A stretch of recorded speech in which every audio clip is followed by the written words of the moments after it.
अस्सलाम वालेकुम। Novel creation के प्लेटफॉर्म पर मेरी कहानी के लिसनर्स एंड रीडर्स आप सब कैसे हैं? आज हम नॉवल क्रिएशन के प्लेटफॉर्म पर सुनने के लिए जा रहे हैं दिल एक शहर जनो। आइए शुरू करते हैं। नौमी स्याह डिनर सूट में मलबूस चेहरे पर बशाश मुस्कुराहट के साथ सबको वेलकम करते हुए खुद भी सबकी तवज्जो का मरकज था। सैयद साहब की नजरें भी अपने होने वाले दामाद पर जमी हुई थी। एक चमक उनके बारीक चेहरे पर फैली हुई थी। उनका हर जानने वाला उनके होने वाले दामाद को सराहते हुए उन्हें मुबारकबाद दे रहा था, जिसे वो एक आजिज़ाना मुस्कुराहट के साथ वसूल कर रहे थे। उधर औरतों में रंगो-बू का एक समा था। नादिया आपी साड़ी में अपने मुतनासिब सरापे के साथ बेहद खूबसूरत दिखाई दे रही थी।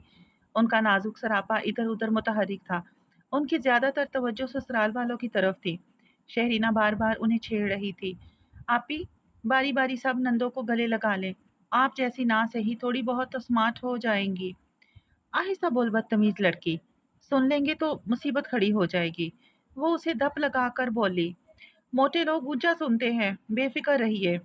उस्मा आई तो हर आंख दुल्हन पर उठ गई। नाजुक सरापे वाली मोटी मोटी मासूम हिरन जैसी आंखों वाली उस्मा पर टूट कर रूप आया था। शीरी, उस्मा कितनी प्यारी लग रही है ना, नौमी के साथ कितनी सूट करेगी। तानिया की नजरें उस्मा पर ही जमी थी, गोया उसकी बलाएं ले रही थी। अरे ऐसी वैसी, नौमी बेचारे की तो खैर नहीं, बिजलियां गिराएगी उस पे। बिजलियां तो खैर तुमने भी वलीद भाई पर खूब गिराई होंगी आज। वह पलट कर शहरीना को शरारत भरी निगाहों से देखने लगी। जवाबन शहरीना ने उसे घूरा तो वो खिलखिलाकर हंस पड़ी। ईमान से शीरी, तुम दोनों अंदर दाखिल होते हुए इस कदर प्यारे लग रहे थे कि मैंने बेसाख्ता ही ये सब करवा डाला। ऐसा है ना, यादगार रहेगा। तुम नौमी की मूवी देखोगी तो इस सीन को बार बार रिवाइंड करके देखती रहना। दिमाग खराब नहीं हो गया मेरा, वो चिढ़ गई। बहरहाल तुम्हें ऐसा नहीं करना चाहिए था, उसने हल्के से कहा।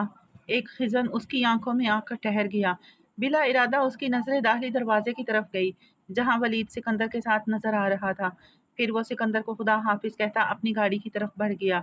उसके दिल में कांटा सा गड़ गया। उसे आगा जी से पता चला था कि मर्दान अली शाह उनसे मिलने आ रहे थे।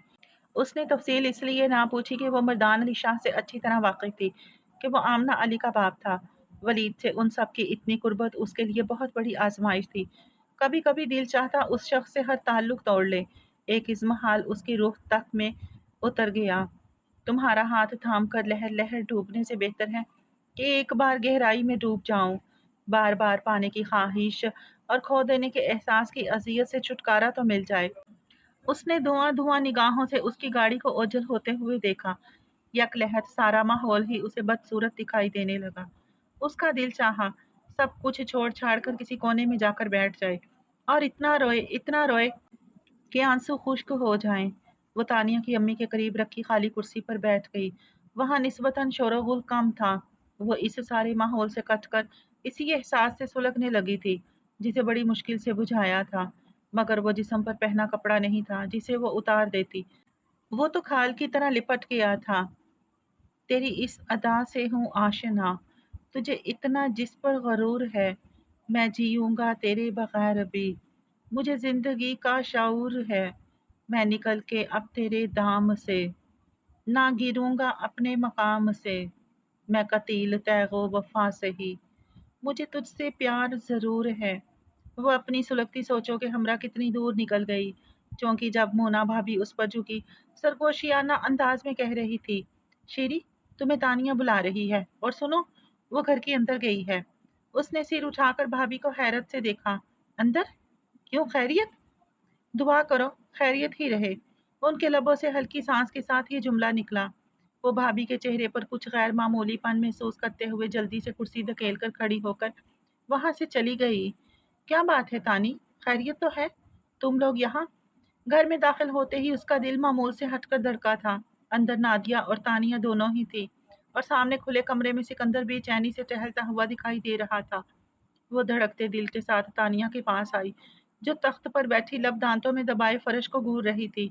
उसका कामदानी दुपट्टा जरा सा उसके कंधे पर अटका हुआ था, बाकी फर्श पे बेदर्दी से बिखरा हुआ था। वो इसका दुपट्टा समेट कर तख्त पर डालकर उसके नजदीक बैठ गई और नरमी से और मोहब्बत से उसके कंधे पर हाथ रखा। मुझे बताओ तानिया, क्या बात है? खुदा न खास्ता क्या हो गया? उसके अल्फाज अभी हलक में ही रह गए। तानिया उसके कंधे से लगकर रो पड़ी। उसका दिल सूखे पत्ते की तरह लरसने लगा। उसने नादिया आपी की तरफ देखा, जो एक कुर्सी पर दोनों हाथों को बालों में फंसाए बैठी थी। तानिया, शेरी, नोमी पता नहीं कहाँ चला गया है बताए बिना, और बाहर निकाह के लिए उसका इंतजार हो रहा है। उसका कुछ पता नहीं चल रहा है। क्या? ये कैसे हो सकता है? यहीं कहीं होगा। आप लोगों ने देखा इधर उधर? इधर उधर क्या देखना? नादिया आपी ने नाक पोंछते हुए सिर उठाया। तारिक बता रहा है कोई पुजारो आई थी, गली के नुक्कड़ पर आकर रुकी थी। उसमें दो लड़के थे जो नौमी के पास शामियाने में आए थे। फिर नौमी उनसे सरगोशियों में कुछ बातें करता हुआ उनके हमराही में बाहर निकला था और पुजारों की तरफ बढ़ गया था। उसके चेहरे पर कुछ परेशानी भी थी। बस उसके बाद तारिक को किसी ने आवाज देकर अंदर बुला लिया था। इससे आगे नहीं पता कि नादिया हापी की आवाज इतनी धीमी और लरसती हुई थी, जैसे रोशनी साए से ढरकर लरसती महसूस होती है। वो हल्की सिसकी लेकर चुप हो गई तो सहन में सन्नाटा छा गया। ऐसा सन्नाटा जो हबस आलूद फिजा पर छाया होता है। ये कैसे हो सकता है? नोमी इस तरह की हरकत क्यों कर सकता है? शहरीना का दिमाग इस अताद पर माउफ हो रहा था। उसने नादिया आपी की तरफ देखा, फिर उठकर उनके पास जा बैठी। जब्त गिरिया से उनकी आंखें सुर्ख हो रही थी। लबों को दांतों में दबाए हुए अपने अंदर के सिलाब को रोक रही थी और जिस अजियत से गुजर रही थी उसका अंदाजा शहरीना को बाखूबी हो रहा था। इस नौबत का तो तसव्वुर भी ना था इन खुशबाश घर वालों में किसी के पास। तानिया मुंह धोने चली गई ताकि फ्रेश होकर बाहर मेहमानों में वापस आ सके। आपी, आप फिक्र ना करें, सिकंदर भाई उन्हें ढूंढ कर ही लाएंगे। उसने उनके हाथ पर अपना हाथ रखा, मगर उसे लगा उसके अल्फाज टूट कर गिरे हों। यूं भी अपने जुमलों की कम मायगी का एहसास हो तो जुबान लुकंत खा जाती है। अल्फाज या तो गिरफ्त में नहीं आते या बहुत खोखले होते हैं। नादिया, तानिया, बे कहाँ हो? किसी ने मुंह अंदर करके झांका था। नादिया आपी झटके से साड़ी के पल्लू से आंखें पोंछती खड़ी हो गई। वो हाशिम भाई थे, उनके कोई रिश्तेदार। सिकंदर कहाँ है भाई? और नौमान को जल्दी से बुलाइए, बाहर उनके ससुर साहब इंतजार कर रहे हैं। निकाह की रस्म हो तो खाना भी शुरू हो सके। नादिया आपी ने शहरीना की तरफ देखा और करब से लब भींच लिए, जबकि शहरीना खुद ही जल्दी से आगे बढ़कर कमरे की दीवार के पास रुककर बोली, जी बस आ रहे हैं नौमान भाई।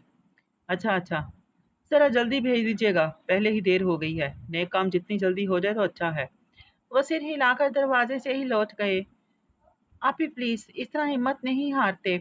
देखिए तानी भी तो हौसले से बाहर मेहमानों में है ना, और आंटी भी। शहरीना ने उन्हें थाम लिया। वो जब्त छोड़ बैठी थी। सिकंदर सरात से अंदर आया था। उसी वक्त फोन की घंटी बजी थी। नादिया आपी के आंसू ठठर कर रुक गए थे।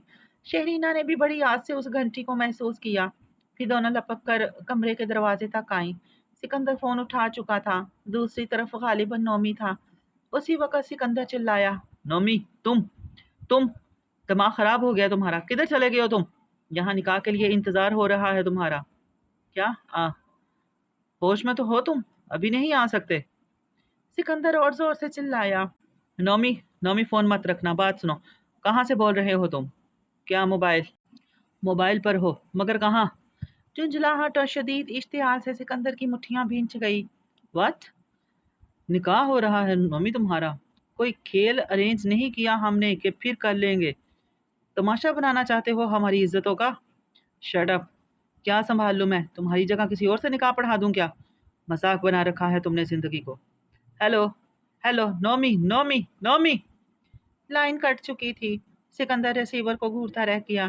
फिर इतने जोर से रिसीवर का एयरटेल पर पटका कि उसमें स्क्रैच पड़ गए और वहीं कुर्सी पर बैठकर दोनों हाथों में सिर थाम लिया। क्या कह रहा था नोमी? कहाँ से बोल रहा था? नादिया आपी बेताबी से कमरे में आकर सिकंदर के पास फर्श पर बैठ गई। सिकंदर ने झुके सिर के साथ उस पर निगाह डाली और फिर एक सांस भरकर बाल मुट्ठी में दबाकर सिर कुर्सी की पुश्त से लगा लिया। प्लीज सिकंदर भाई, बताइए ना नोमी क्या कह रहा था? वो आ रहा है ना? उसकी इस खामोशी से शहरीना को भी वहशत होने लगी थी। नहीं, वो नहीं आ रहा। कह रहा है मैं किसी तरह मामला संभाल लूं और निकाह मुलतवी कर दूं। ये कहकर सिकंदर हंस पड़ा, यूं जैसे टूटे हुए बर्तन होले से आपस में टकरा जाएं। नादिया आपकी उंगलियां दांतों में दबाकर रह गई। इसी दिन से मैं डर रहा था। वो जिन कामों में लगा हुआ है वहां रात दिन कुछ नहीं देखा जाता। उनके अपने शेड्यूल होते हैं, उनके अपने असूल होते हैं। ان کے حکم ہوتے ہیں اور نومی جیسوں کے جھکے ہوئے سر، چند نوٹوں کے عوض غلامانہ زندگی۔ مائی فٹ، میرا دل چاہتا ہے میں اسے قتل کر دوں۔ وہ غصے کے عالم میں کرسی کے ہتھے پر مکے مارنے لگے، پھر اسی وحشت کے عالم میں کھڑا ہو کر اپنی پیشانی کو ابری رگوں پر ہاتھ پھیرتے ہوئے ادھر ادھر چکر کاٹنے لگے۔ خدایا کیا کروں، کس طرح معاملہ سنبھالوں، کیسے سامنا کروں گا سید صاحب کا، کیا کہوں گا ان سے؟ اس لمحے شہرینہ کو ولید کی کمی شدت سے محسوس ہونے لگی، مگر اس احساس کے ساتھ ہی دکھ کی لہر اسے کاٹنے لگی۔ تاہم وہ دل ہی دل میں ولید کو کوسنے کا ارادہ ملتوی کر کے پرخیال لہجے میں بولی، سکندر بھائی، تھوڑا حوصلہ کیجیے اور ایسا کیجیے کہ آپ اندر ہی بیٹھیے، ہم لوگ باہر جا کر کہہ دیتے ہیں کہ نومی کی طبیعت اچانک بگڑ گئی ہے اور سکندر اسے ہاسپٹل لے کر گئی ہیں۔ نادیہ آپی نے سر اٹھا کر شہرینہ کو دیکھا، پھر سکندر کو۔ انہیں لگا بات تو کچھ معقول تھی، یوں بھی اب سر پکڑ کر بیٹھے رہنے یا رونے سے وہ اس تیزی سے بڑھتے طوفان کو روک نہیں سکتی تھی۔ اس کے لیے بہت حوصلے اور ہمت کی ضرورت تھی، اور یہ حوصلہ اپنے اندر ہی سے کھینچ کر لانا تھا۔ مگر مگر یہ کیسے ممکن ہے، کس طرح ممکن ہے؟ سکندر سخت بے آرامی کی کیفیت میں بولا۔ بات دل کو لگ بھی رہی تھی اور الجھن بھری بھی تھی، مگر اس وقت اس کا ذہن اس صفتات پر اس قدر معاف ہو چکا تھا کہ وہ خود کوئی بہتر راہ بہرحال نہیں سوچ سکتا تھا۔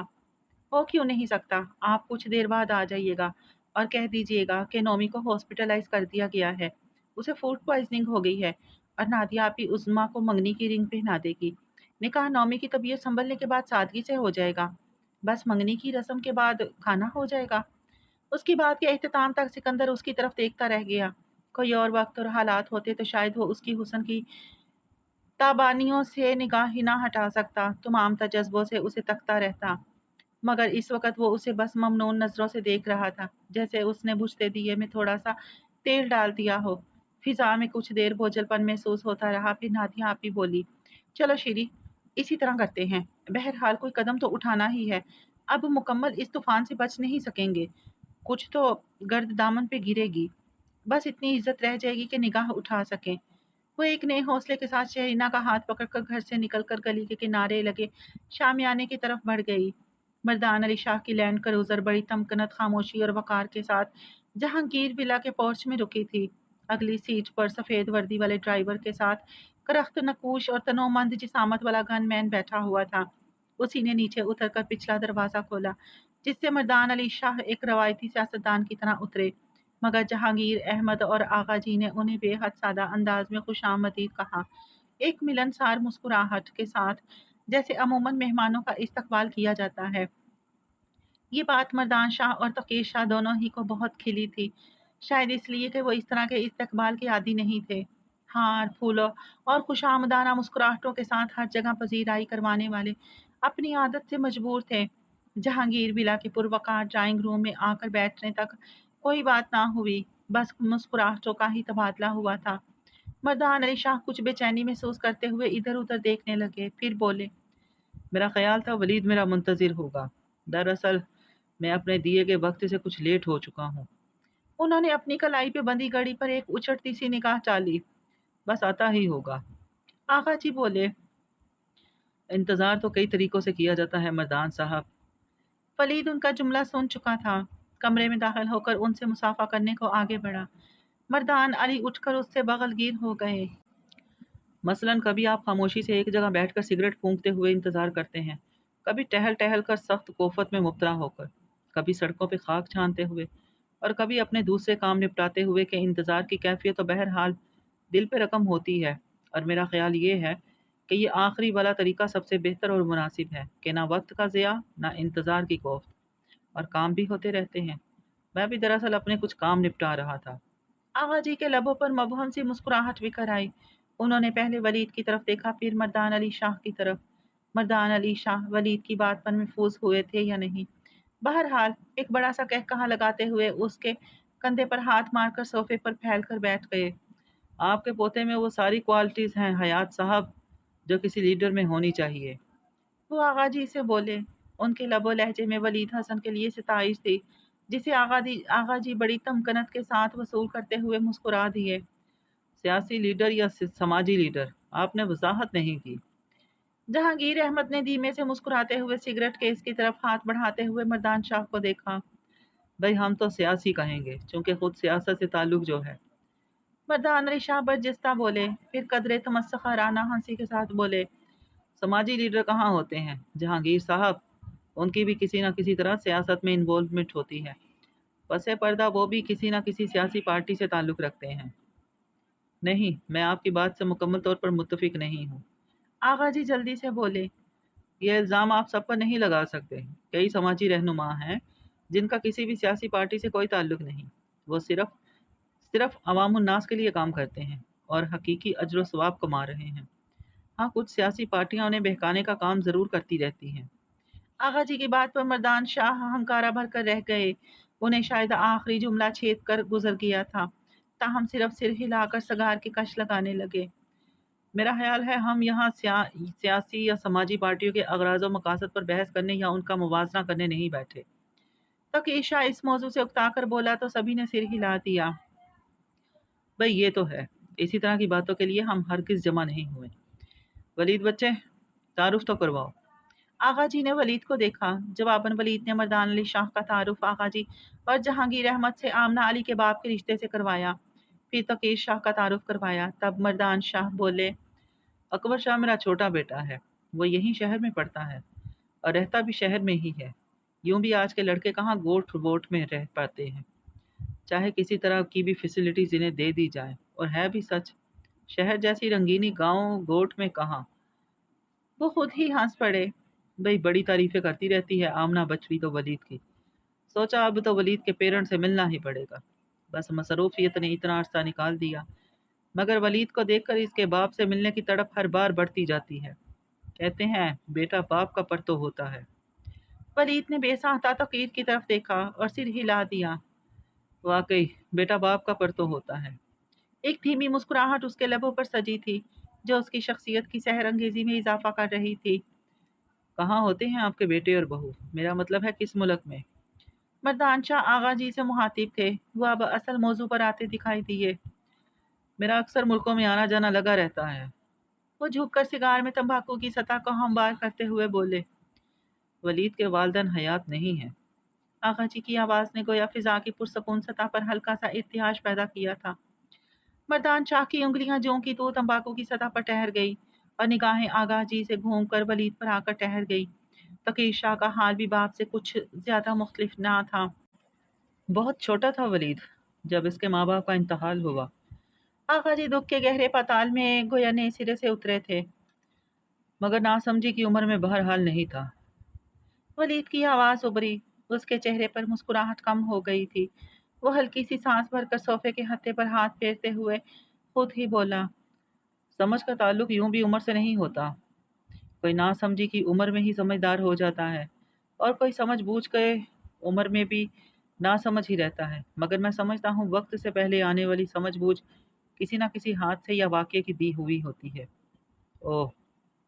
मर्दान शाह इस धचके से निकलकर गहरी मुतासफाना सांस भरकर वलीद को देखने लगे। कैसे हुआ ये अफसोसनाक हादसा? दौलत जब रिश्तों और मोहब्बतों के दरमियान आ जाए तो फिर अफसोसनाक हादसे जन्म लेते हैं। सच का कत्ल हो जाता है, झूठ फलने फूलने लगता है। वो धीरे से बोला और चाबी की नोक से सोफे के हत्थे को खुरचने लगा। कमरे में एक मगमूम सी फिजा बन गई थी, जिसका सहर सबको जकड़े हुए था। मर्दान शाह की निगाहें सुलगार पर थी, मगर एक भी नाम सी बेचैनी में वो मुब्तला नजर आ रहे थे। कोई खानदानी रंजिश वजह मौत बनी थी?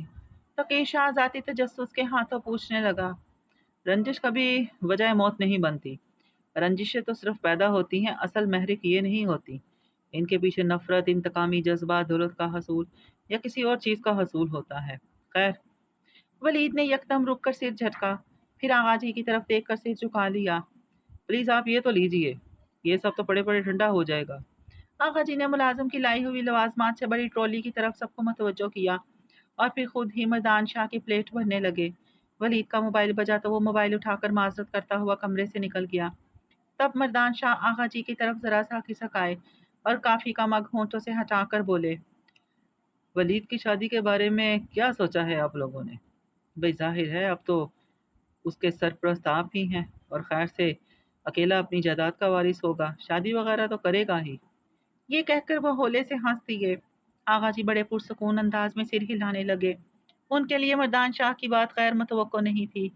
वो उसी सुकून से बोले, वलीद पर हमने कभी अपने फैसले मुसल्लत नहीं किए। वो बहुत छोटी उम्र का था जब हमें मिला। गो के छोटा था, मगर अपनी उम्र से कई गुना बड़ा और समझदार था। उसी छोटी सी उम्र में अपने फैसले खुद करने का उसे शौक था, और मुझे तो फख्र है उसने आज तक कोई फैसला गलत नहीं किया।